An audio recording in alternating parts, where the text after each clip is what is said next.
ipipreach, siguro itutuloy ko lang ulit-uli yung para ma-refresh tayo, yung timely yung ating lesson sa Sunday School ay 2 Corinthians chapter 8 to 9.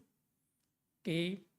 And the book of, or the epistle of Corinthians, especially 2 Corinthians, is all about Christian ministry. And napapaloob dun yung sa ministry, yung ginagawa natin sa church, no, yung pagbibigay. That is ministry and a way to worship God, yung giving. Okay? So, dito sa 2 chapter ng section ng giving, Paul exhorts these believers to complete the giving that they had previously promised. Okay? So he begins by using the example of the Macedonian church's giving. In this example of giving, we learn that sacrificial giving is a result of God's grace. Kung mababasa po niya sa 2 Corinthians chapter 8, verse 1 and verse 6b. Ang sabi po dito ni Paul, moreover, we do you to wit of the grace of God bestowed on the churches of Macedonia. Jump to verse 6. In so much that we desired Titus that as he had begun, so he would also finish in you the same grace also.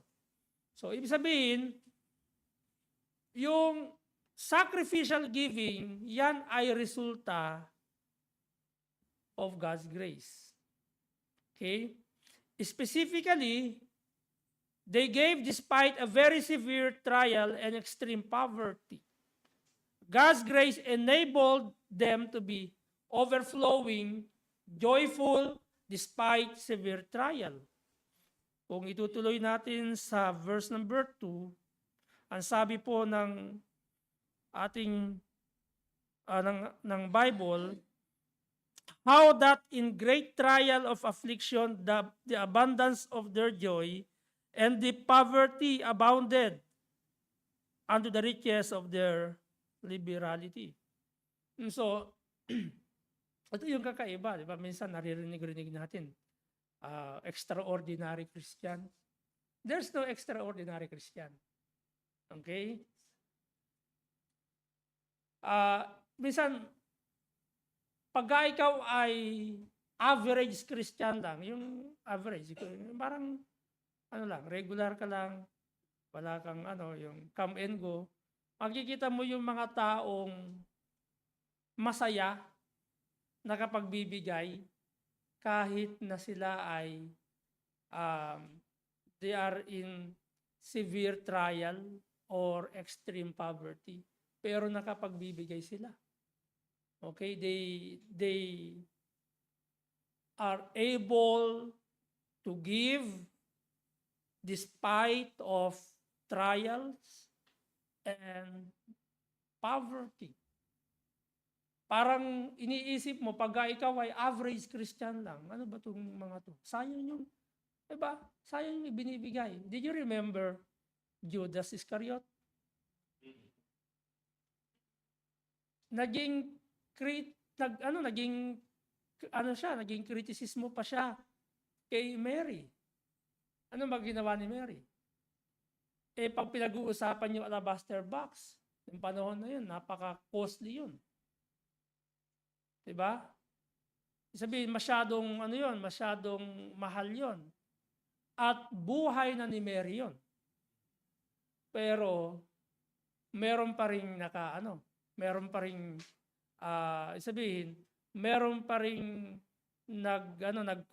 Bakit? Parang nanghinayang doon sa alabaster box, doon sa perfume. Okay? Kaysa mapakinabangan, ang ginawa ni Mary, binuhos niya sa ng Panginoong Jesucristo. At ang ginamit pa niyang pangkuskus ay alin? Buhok niya. Di ba? So, makikita natin doon na meron at merong magko-comment. Katulad nito, hindi tayo ganun kadami. But I do believe merong pagkakataon sa buhay natin dito or in every church na meron at merong mga opposition. Anong ginagawa ng mga yan? Nagbibigay sila, meron naman ng tithes, meron naman ng offering, meron naman ng diba? Yung puro bigay-bigay na lang daw. Hindi natin alam na yung pagbibigay natin sa Panginoon, hindi kailangan ng Diyos. Ang nangangailangan actually doon, tayo. At yun ay way to worship God. So, dito, itong church sa Macedonia ay isang halimbawa, ang sabi ni Pablo, na mapagbigay na church. O, yung Thessalonica, hindi naman sila mayayaman, pero nakapagbibigay sila. Okay? Actually, meron pa nga silang trials O later on, yun ang preaching ko.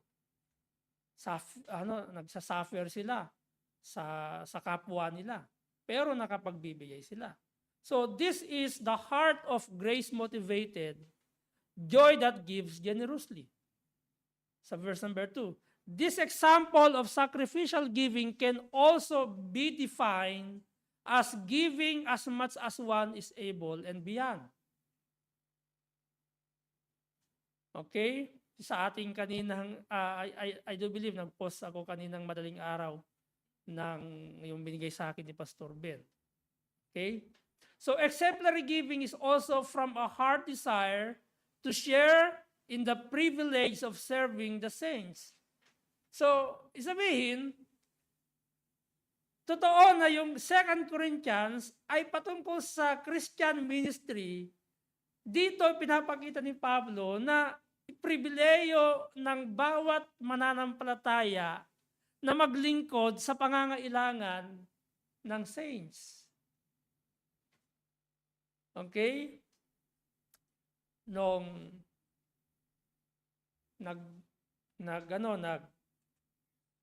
nag-usap kami ni Pastor Cornelio or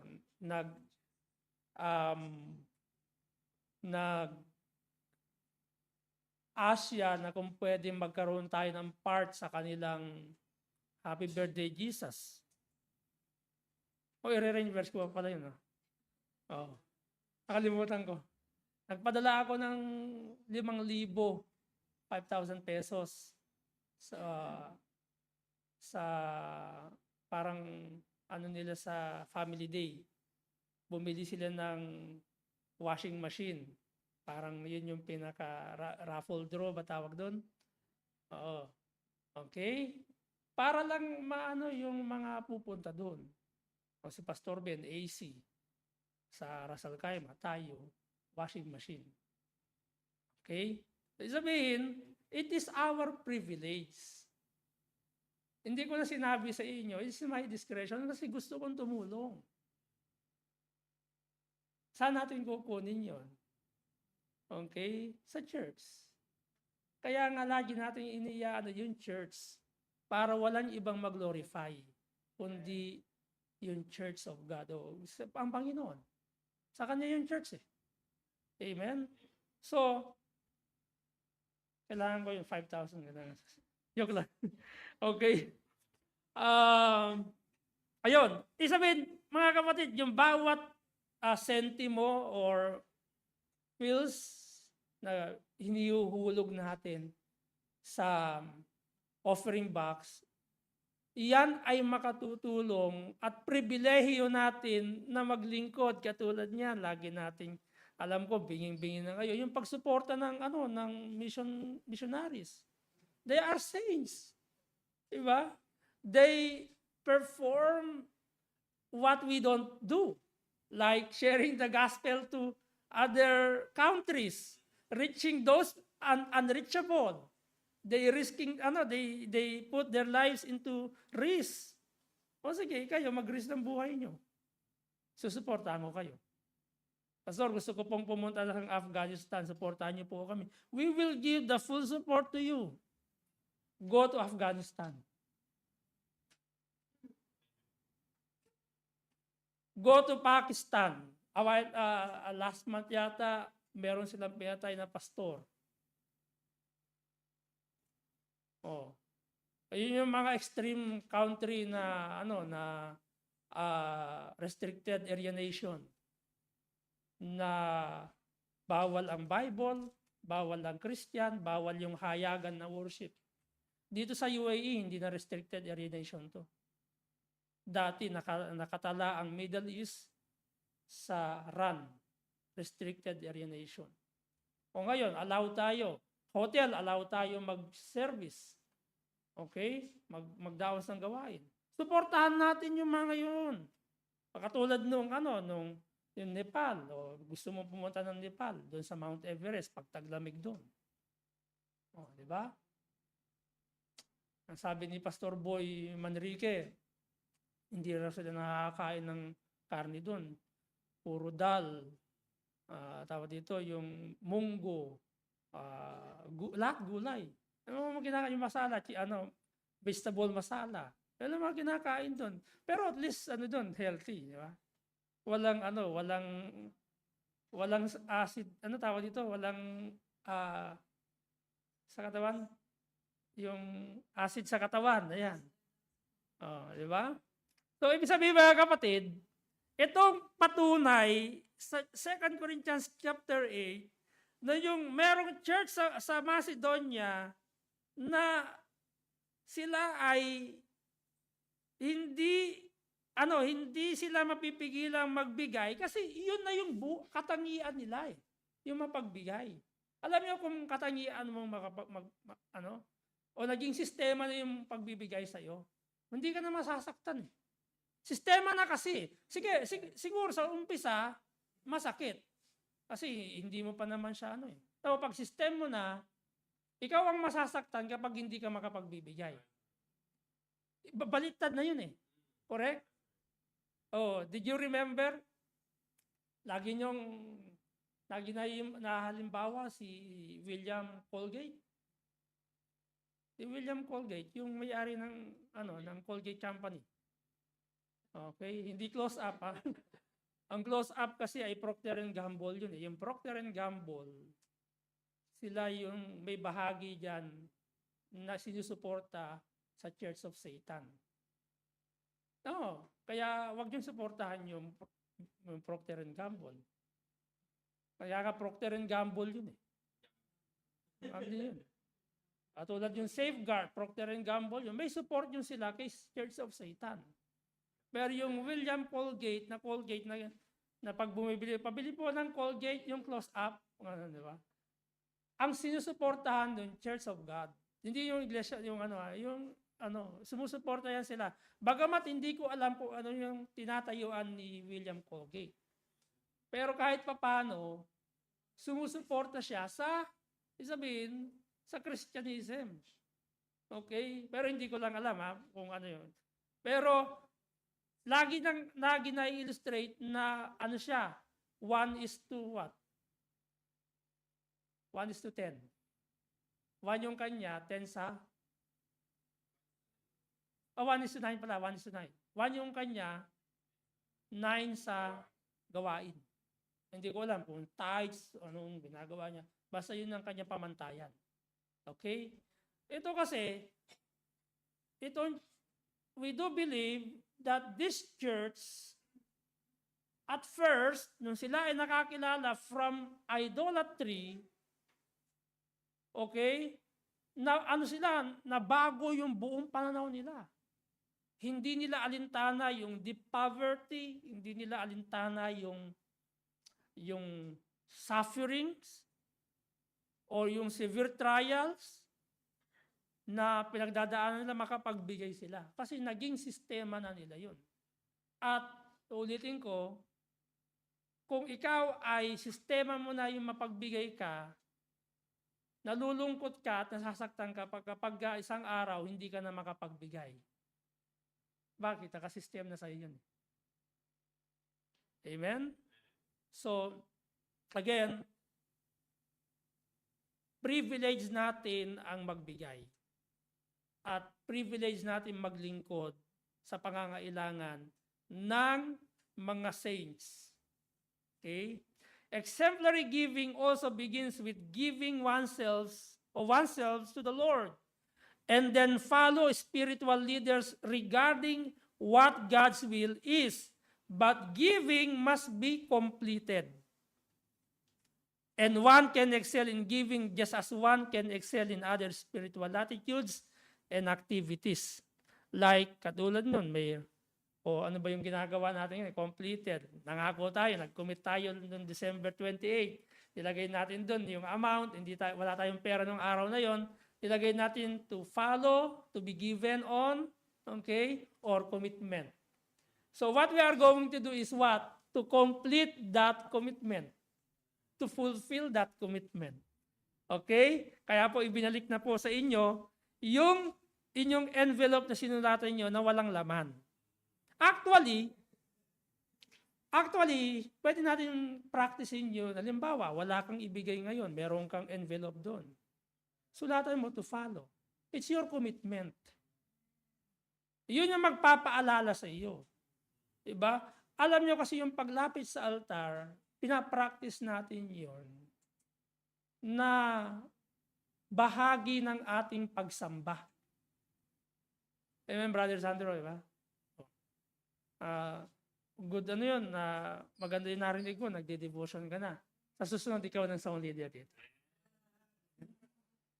Okay, ituturuan ka na lang namin ng pagbibit, no? Okay, so yun. So, let's proceed. So, pag mayroon kayong hindi naintindihan, you can ask. This is Sunday school. If you have some addition words, you can do it. Okay? So, ayan, po yan, verse 1 to 7, nandiyan po, verse 8 to 9. So, giving is not to be compelled, but is to be urged and motivated. Hindi po ipinipilit yung pagbibigay. Okay? Ano yung ginagawa natin? Hinihikayat natin sila. Okay? Ako, hindi ko naman pa kayo pwedeng tutukan ng machine gun para sabihin magbigay ka. Hindi ka magbigay, parilin kita. Ano yun tawag yung pananakot na yun, di ba? Correct? Ang trabaho ko, mag-pray, mag-preach, pagpaalala sa inyo, mag-encourage sa inyo, yung importance ng giving. And of course, ipinapakita ko sa inyo na nagbibigay din ako. Nagbibigay din kami. Hindi lang ako, kasama ng sambayan ko, yung asawa ko, at saka yung dalawa kong anak. Okay? So, ibig sabihin, mga kapatid, hindi natin ipinipilit. At hindi ako magagalit sa inyo. Hindi ko kayo i-mention sa, oy, sila, wala kang tithes ng 2 buwan. Titingnan ko lang yung record. Sino ba mami sino ba ang hindi matapat hindi matapat magbalik ng kanyang tithes? Okay. Kasama ko sa prayer ko yun. Sa Panginoon, i-bless niyo po si blah blah blah. Na nawa Panginoon maunawaan niya po yung pagbabalik loob. Kakausapin kita, tapos ikaw yun nagbibigay. Paano na ako naging pastor niyo pala yun sa yung ipupulpito kayo, lagot ka sa akin mamaya. Diba? Ang sakit nun. Paano niyo yun? Mahirap yun Diba? Tapos magsasalita siya ng, diba? Harap, daming tao, papahinggan. Mahirap nun. Okay? Well, siguro kilala na siya ng kanya mga pero hindi ko hindi ko pwedeng gayahin siya. Hindi rin natin siya pwedeng, saka, syempre, nakakahiya yun, embarrassment yun. Amen? So, actually, hindi ko naman tinitira, no? Ganyan din si Pastor Benny Abante. Okay? Lalo na pag, ang papahiyain, ushering. Ushering, ba't yan nakaupo yan sa likod? Oh. Sinong in charge ng usheret? Sasabihin yan, paupuin mo yan dito, kahit yan pastor, sasabihin sa iyo ganun. Hindi pag umatian kayo sa mga conferences. Ano yun? Sabihin yan, paupuin mo dito sa harap yan. Diba? Pero, alam niyo mga kapatid, giving, ulitin ko, is not to be compelled, but is it to be urged and motivated. So Paul seeks to motivate the sincerity of their love. Okay, by comparing their sincerity with others' earnestness. So the prime example here of earnestness is active giving was Jesus Christ, who gave up his riches that through his poverty might become rich. I heard one of the preaching that Jesus Christ stepped down from heaven throne to reach the needs of humanity. Nag-step down siya, mo, para lang abutin tayo. Nag-step. Paano ba? How can you picture step down? Umalis siya dun sa trono niya para lang abutin yung ating pangangailangan. And he is the prime o pangunahing example of being what? Earnest of giving. No other than the Lord Jesus Christ. Therefore, ang sabi ni Paul, okay, exhorts them to display their initial earnest desire to give by actually completing their giving as they had promised. Actually, nangako kasi itong church sa Corinth. Okay? Alam nyo, malaking tulong sa atin yung meron tayong pinipirmahan. Kasi kung wala kang pipirmahan, hindi ka mauobliga. Hindi ka mariremind. O sige, subukan nyo. Tanggalin natin ang legality sa marriage. Walang pirmahan, walang witness, magsama lang kayo. Do you think that is appropriate? No. Wala kayong pinanghahawakan. Pag ayaw mo na sa asawa mo, bye-bye. Wag lang pineke, di ba?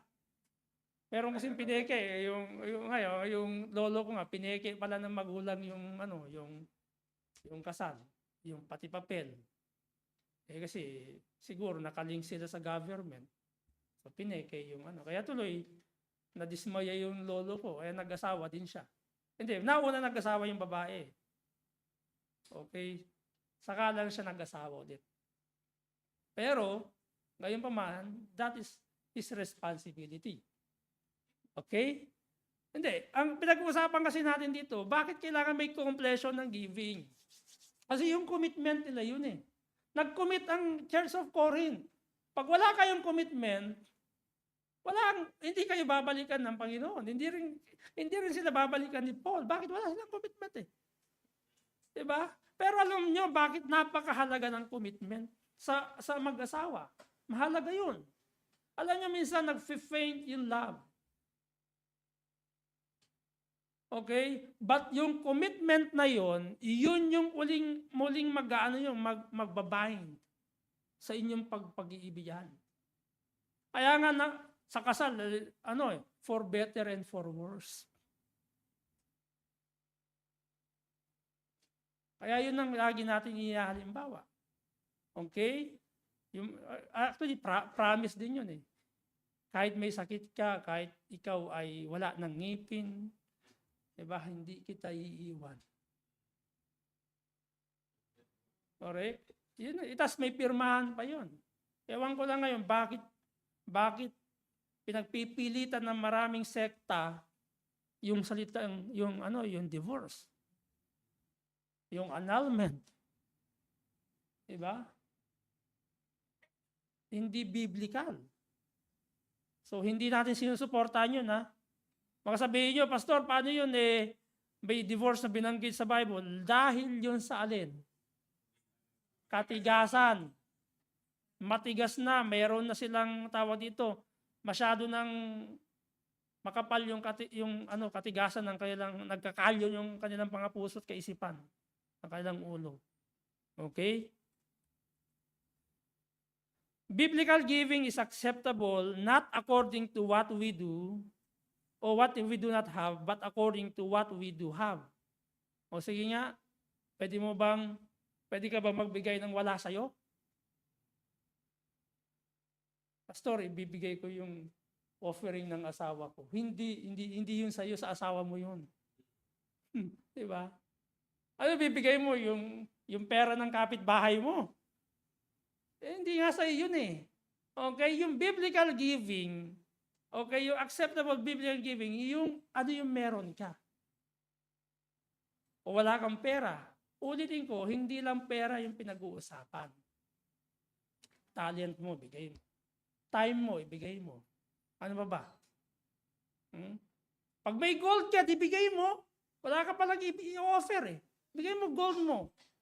Bigay mo yung Nissan Kicks. Ibigay mo yung Corolla. Yung Captiva. Ibigay mo yung, di ba? Kia. Ibigay mo yung ATM mo. Walang laman. Hindi. Sa susunod, lagyan mo lang doon. Ito yung ATM ko. Sa next month, yan ay magkakalaman. Pag-withdraw na lang po. Lagyan mo lang note doon. Di ba? Bigay mo yung PIN number. Hindi naman siguro chismosa yung treasurer para lang, alam ko yung PIN number ni brother ganyan o sister ganyan. Diba? Ang dami mo pwedeng ibigay kung ano yung meron ka. Hindi lang patungkol sa monetary yon, sa pera. Parang iniisip natin yung diba? Sorry to say this, actually, ito talaga yung konsepto ng maraming mananampalataya. Ari iniisip, mukhang pera ang Diyos. Hindi. Actually, tayo nga yun eh. Our desire is not for believers to be under financial pressure because of giving. Rather, our desire is that believers which are lacking can make more, and believers which have more can give to those who lack. So yun yung ating kaya nagbibigay tayo. Diba? Alam niyo, meron pa nga sa ibang churches, meron silang benevolence to the widows. Every fifth Friday yun. Every fifth Sunday binibigay. Wala namang widows sa inyo. May widows ba? Ba't hindi na si Brother Sandro? May mga widow yun eh. Diba? Actually, yun naman talaga yun. Yung fatherless, yung wala na mga magulang.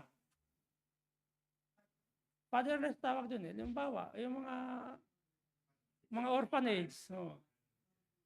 Sa ibang church meron ganun. Okay? Meron ding yung benevolence to the seniors. Wala pa naman senior sa inyo. Wala, di ba? Correct. So, yun. Okay? So, ibig sabihin mga kapatid, merong mga hindi natin binibigyan ng pressure. Again, ang aking trabaho is to pray for you, to encourage you to give, but hindi ko kayo pe-pressurein. Okay? Pero, conviction mo yun. Naniniwala ako, lahat tayo may conviction. Okay? Because of the Holy Spirit that dwells in us. Okay? Ang trabaho namin, mag-remind, mag-pray, mangaral, mag-encourage, mag-edify patungkol sa giving, but bibigyan kayo ng pressure, siguro wag natin gawin yun. Okay? So someday, there may be a flipping of those in need and those with extra. But our desire is equality, meaning that everyone's needs are supplied. Okay? At lagi kong sinasabi, we are blessed here in UAE. Okay, we are blessed here. Compared to some churches sa Pilipinas. Okay? Sila, talagang maraming walang-wala. Kaya minsan, hindi mo pwedeng sisihin yung pastor na pagkain na lang ng anak ng family niya, ibinibigay niya dun sa iba. Hindi sila pwede kasi sila eh. Gusto nilang ma-provide ang needs not only for their family, but the problem, nane-neglect ang family naman. At saka maraming mga pastor sa atin ganun, yun ang turo. Na, di bali lang magutom yung anak ko, asawa ko, wag lang magutom yung Pero parang, hindi ko lang kung saan concept yun, pero kasi ang first priority ng pastor, family niya. The second, other. Kasi paano makikita sa iyo yung maging maayos na leader kung hindi mo ma-lead ang family mo in their needs. So hindi rin siya appropriate, no? So dito tayo sa second half of chapter 8, 16 to 24. Malapit na po tayo, no? Paul uses on the men going to Corinth to receive the gift. Sino yung una? Si Titus, okay? This half then describes the characteristic of those worthy to handle spiritual matters. First of all, si Titus had the heart desire as Paul. So parehas sila ng heart desire. Si Tito, okay? At yung iba pa. Concern for the Corinthians, receptive to appeal, enthusiasm to serve. So ibig sabihin, kaya makikita natin sa Corinthians, ang pangalan ni Titus, si Silas, si Apollos, sila yung mga partnership ni Paul sa ministry. Okay? The man who was praised by all the churches was exemplary. Sabihin, magandang modelo, may integridad, okay? At kailan ba kami nag-usap? December 28 nag-usap-usap kami si Pastor Ben, Pastor Noel, saka yung si AJ. Kasi sa Pilipinas kasi, dati kasi, hindi nakakapagpaaral ang pastor ng mga anak ng engineer, ng doktor, ng lawyer. Kapag kaanak ka ng pastor, automatic, magpapastor ka, pag lalaki. Yun yung kanilang concept. Parang ibinababa nila yung moral ng profession na pastor o ng office ng pastor. Kasi pag hindi daw nila kaya magpaaral ng nurse, hindi daw nila kaya magpaaral ng doktor, kaya pastor na lang. Yun ang kanilang Tignan mo, ang daming lumabas ang daming lumabas na anak ng pastor, lawyer, doktor. Kasi na-open na yung mind nila sa foreign ministry. Kasi that is their entry. You cannot enter into a land na mahigpit sa professional if you don't have profession. If you are not professional, so to speak. Diba? Paano kayo makakapunta sa India? Tignan mo nga si Pastor Don Altura, nakabalik na sa Pilipinas kasi nagka-problema siya sa India. Ano i-entry mo sa India? Kapag ikaw ay, halimbawa, I'm not saying pastor lang, no. Okay? Pag wala kang profession, anong entry mo sa ibang bansa? Wala. Bakit? Hindi ka professional eh. At mo yung entry nila, nila Pastor, pangalan yun? Pastor Leo, business. Ginamit yung profession ni Ma'am. Ni Ma'am Kay. Para ma-penetrate nila yung Vietnam. Pagka doon ay wala kang profession, hirap ka. Ngayon, sa Kuwait, hirap na hirap nga ako. Ginamit ko na lahat. Pero hindi ako maka-entry. Diba? Hindi ako maka-enter sa Kuwait. So, pero, halimbawa, itong mga ito, mag-aral sila ng Bible school, mag-aral sila ng secular. Gusto nilang pumasok sa iba't ibang bansa, gagamitin nila yung profession nila, o magamitin nila yun, tapos i-share nila yung gospel. Okay? So, ba't tayo napunta dun? So, stewardship tayo, di ba?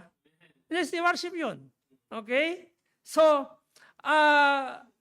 ito yung tinatawag na exemplary example or good or model example si Pablo sa Church of Corinth. Si Titus, other men na pinagkakatiwalaan na may integridad, okay, for service to the gospel and chosen as trustworthy. Okay? Minsan, mapapansin nyo, si Pastor Jerry Nable, minsan hindi siya yung mismo pumupunta doon. Meron siyang trustworthy na may integridad. Okay?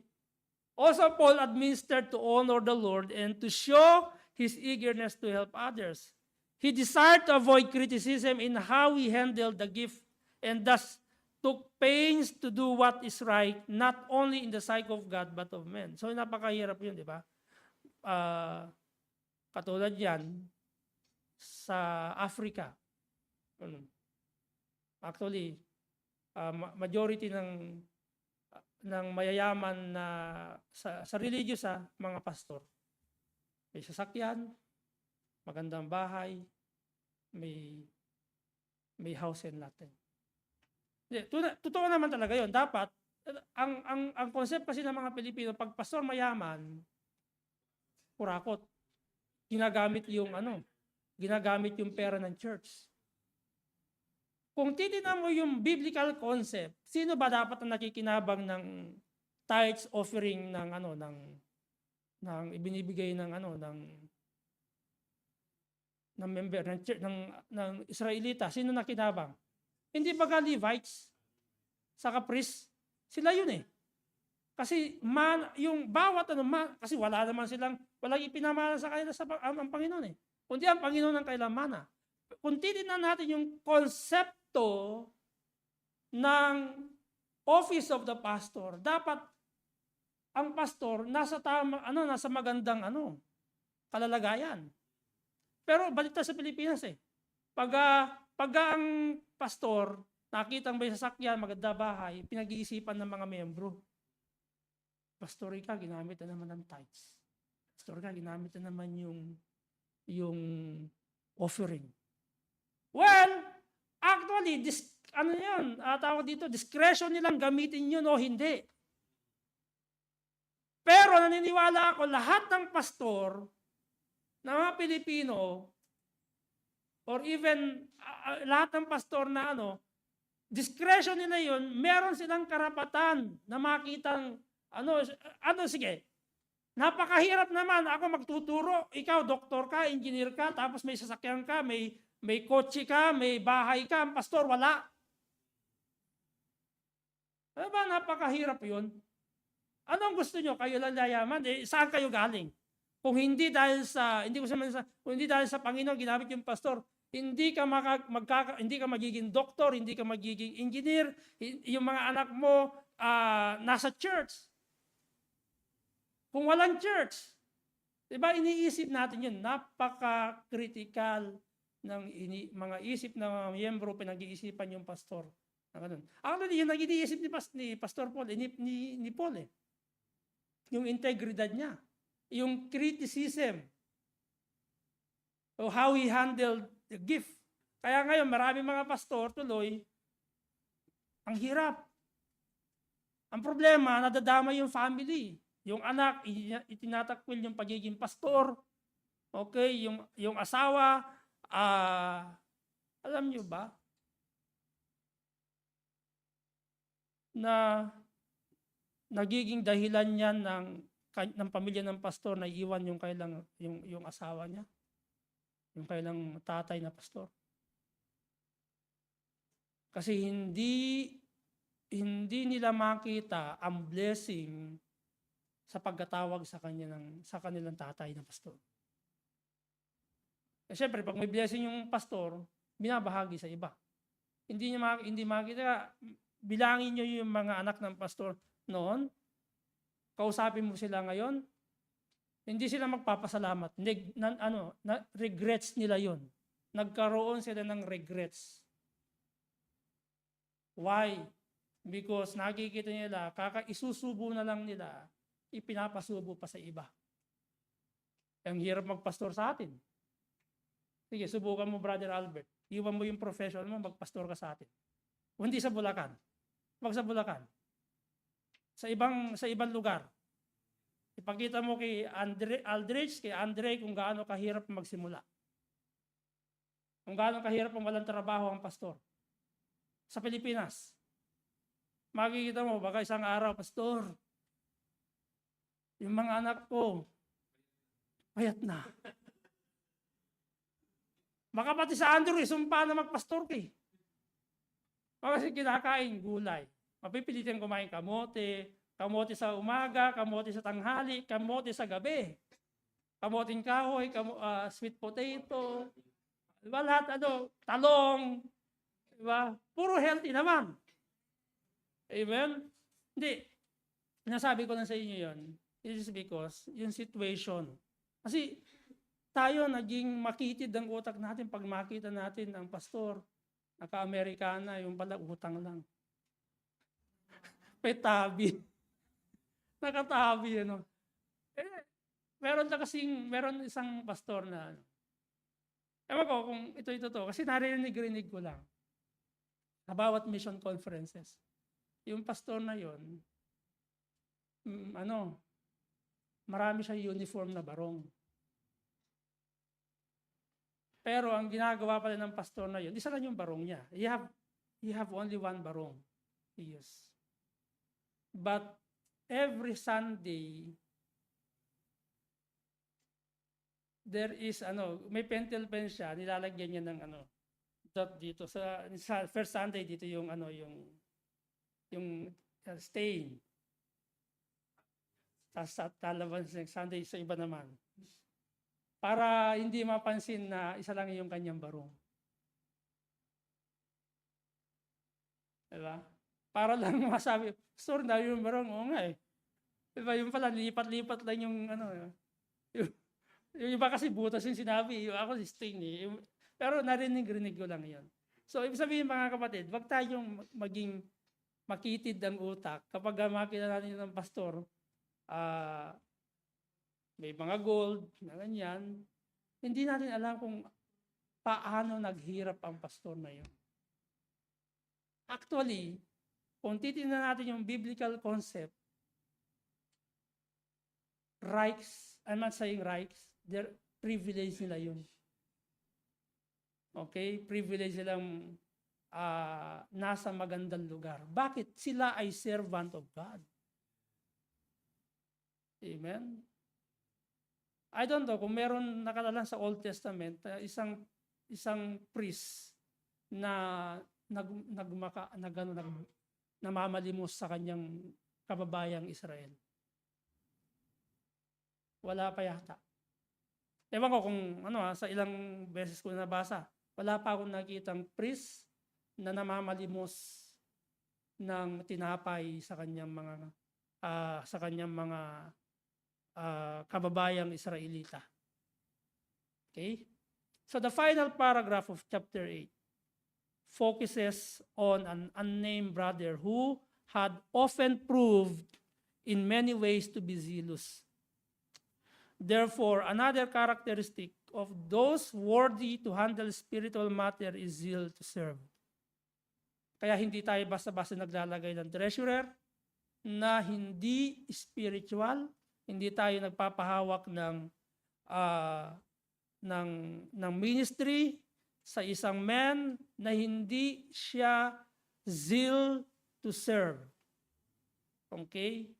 So he is also confident in the Corinthians, so his zeal grew.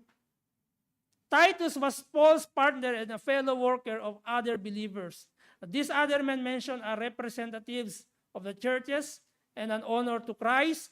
Paul again voiced his desire that the Corinth show their love and reason for Paul's boast in them. Kaya sa chapter 9, maganda ito eh. Okay? Pero tatapusin na natin to dito. Meron kasi sinasabi, may pinangalanan si Pablo dito na isa lang si Titus. Yung dalawa hindi niya pinangalanan.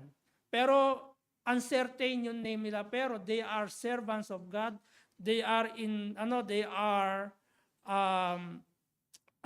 ibig sabihin, they are a minister of God, zeal to serve, okay? That's why sila yung pinadala ni Pablo. Sana ganun din tayo. Mapagkakatiwalaan tayo. Kasi tamo meron ako naririnig, may pinahawakan sa kanyang pera, pero nagamit niya yung pera. Gusto niyo ba yun? Meron kayong pinapahawakan na gagamitin yung pera? Ayaw niya, di ba? Kaya tayo nag-iingat. Halimbawa, nag-a-assign tayo. Kasi nga, una, responsibilidad ng pastor yun. Pangalawa, na yung tao mapoprotektahan. Kasi, alam nyo, ang pera, tukso yan eh. Lalo na pag malaki. Diba? Gagamitin ko to kasi, kailangan ko to eh. Ako naman yung pinagkatiwalaan dito, di ba? Kaya pag-pray nyo rin yung humahawak ng pera sa church. Kasi isang araw, baka mamaya matukso at gagamitin na kung saan-saan, di ba? Correct? Hindi totoo yun.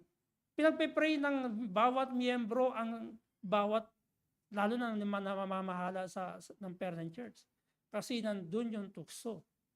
Lalo na, halimbawa, may nagbigay, ang laki nito. Hindi naman makikita ni pastor. Hindi naman makikita ng kapatid.